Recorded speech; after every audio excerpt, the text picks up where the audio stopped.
হ্যাঁ বন্ধুরা, বরবাদ বরবাদ বরবাদ বরবাদ বরবাদ। All previous records আর break. All previous record. সাকিবের জীবনে যতগুলা সিনেমা করছে সবচেয়ে হাইয়েস্ট ব্যবসা হবে এই ছবিটা। মোর দেন তুফান। আমরা এতদিন বলতাম তুফান ইন্ডাস্ট্রি হিট, আমরা এইটাকে বলবো তুফান ওয়ার্ল্ড হিট। বিশ্বের কোথাও যায় না এখন পর্যন্ত, অনলি বাংলাদেশে চলতেছে, এরপরে চলবে, ব্যবস্থা হচ্ছে। তখন বুঝতে পারবেন Toofan will be world hit film. আপনি বাংলাদেশে যেগুলো ঘটনা ঘটতেছে এগুলা সাকিবের ছবি এর আগে ঘটাইতে পারে নাই, অন্য সিনেমাটা তো পারেই নেই। আপনারা জানেন যে অন্য হিরোদের ছবি কেমন চলে। সাকিবের হাইয়েস্ট সেলিং ছবি ছিল তুফান। আমি একটা এক্সাম্পল দেই, বেশি দিলে অনেক লম্বা হয়ে যাবে। ওই ঘুরে ফিরে বগুড়া মধুবন সিনেমা আজকে 4 দিন যাবৎ মিড নাইট শো চলছে। শুক্রবারও মিড নাইট শো চলছে। শনিবার রবিবার হাউসফুল ইন অ্যাডভান্স, যেটা কোনো ছবিতে হয় নাই, না তুফান না প্রিয়তমা। শনিবার রবিবার হাউসফুল। এবং সবচেয়ে একটা মিরাকেল ঘটনা ঘটাই দিয়েছে এই সিনেমা হলটা এবং সিনেমা হলের জীবনের রেকর্ড। সিনেমা হলের জন্য তো এটা একটা রেকর্ড যে 4টা রাত্রে মিডনাইট শো চলছে বগুড়া মধুবনে। এটা বগুড়া মধুবনের রেকর্ড না, শুধু বগুড়ার জন্য রেকর্ড। এর আগে কোনো ছবি একটা মিডনাইট শো চলে নাই, এটা 4টা চললো। আবার কয়টা চলবে আল্লাহ জানে, কালকেও চলতে পারে, পরশু দিনও চলতে পারে, সেটা চললে পরে নিউজ দিব। আরেকটা রেকর্ড করছে ফ্রাইডে, মানে আজকে শুক্রবার, আপনারা দেখছেন শনিবারে। বগুড়া মধুবন সৃষ্টি হওয়ার পর থেকে ফ্রাইডেতে ওরা স্পেশাল শো চালায় না, মানে 12টা শো চালায় না বিকজ অফ নামাজ। শুক্রবারে ওরা 3টা 6টা 9টা চালায়। এটা বগুড়া মধুবন স্টার্ট হওয়ার পর থেকে ওদের সিস্টেম। তো এইবার প্রেশারের জন্য মানুষজন রিকোয়েস্ট করলো, ঠিক আছে 12টার থেকে 3টা কোনো শো চালাবেন না বিকজ অফ নামাজ, আপনার 10টার থেকে 12টা পর্যন্ত একটা শো করে দেন, আমরা দেখব।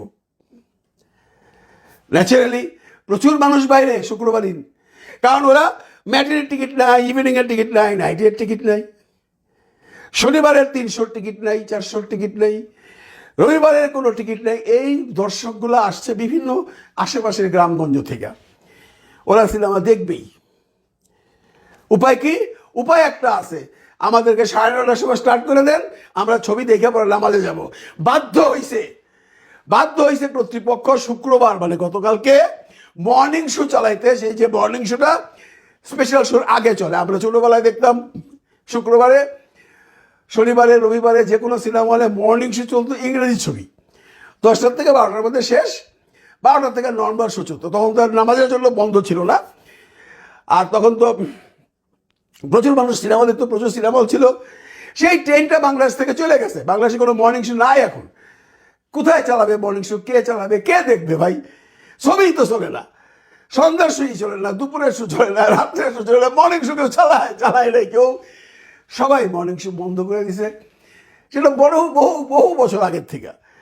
কিন্তু আজকে বগুড়া মধুবন মর্নিং শো চালাইছে, মানে শুক্রবারে 10টা থেকে 12টা হাউসফুল। এই রেকর্ডগুলা সাকিব খানই পরে ভাঙতে পারবে কিনা আমার এখন সন্দেহ হয়ে গেছে ভাই।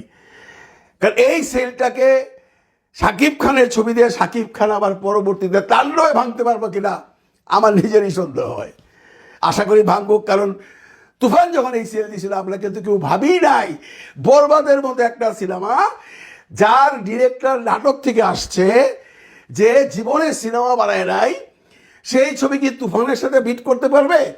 কারণ তুফান হ্যাবক একটা ছবি, তুফানের গান, তুফানের মেকিং, গল্প যেমনই হোক, রায়হান রাফি ডিরেক্টর, এই ছবিকে কি সরাবে তার জায়গা থেকে? এই ছবির যে হাইপ, এটাকে বরবাদ কিচ্ছু করতে পারবে না, এমন ধারণা টোটাল ইন্ডাস্ট্রিতে ছিল, আমাদের মধ্যেও ছিল এবং আপনার মধ্যেও ছিল। সেই রেকর্ড ভেঙে দিছে, ভেঙে চুরমার করে দিছে ভাই, চুরমার। যে রেকর্ডগুলা বরবাদ করতেছে বিভিন্ন সিনেমা হলে, এইটা সাকিবের পরবর্তী তাণ্ডব পারবে কিনা আমরা সবাই অপেক্ষায় থাকবো। বাট সব ছবি কিন্তু বরবাদ হয় না, সব ছবি কিন্তু তুফান হয় না, সব ছবি কিন্তু প্রিয়তমা হয় না। তবু আমরা আশা করি তাণ্ডব বরবাদকে ব্রেক করুক। তাতে করে আমাদের ইন্ডাস্ট্রির লাভ, শাকিব খানের লাভ, সাকিবিয়ানদের লাভ, যে সাকিবিয়ানরা গর্ব করে বলবে আমাদের শাকিব খান এই জায়গায় চলে গেছে আজকে। এর চেয়ে বেশি কথা কিছু বলে লাভ নেই ভাই, কারণ বরবাদ দিয়ে আর আলোচনা করতে ভালো লাগতেছে না। আর কত আলোচনা করুন, কি আলোচনা করুন, একই জিনিস তো রোজই বলতেছি, রেকর্ডের পর রেকর্ড হইতেছে।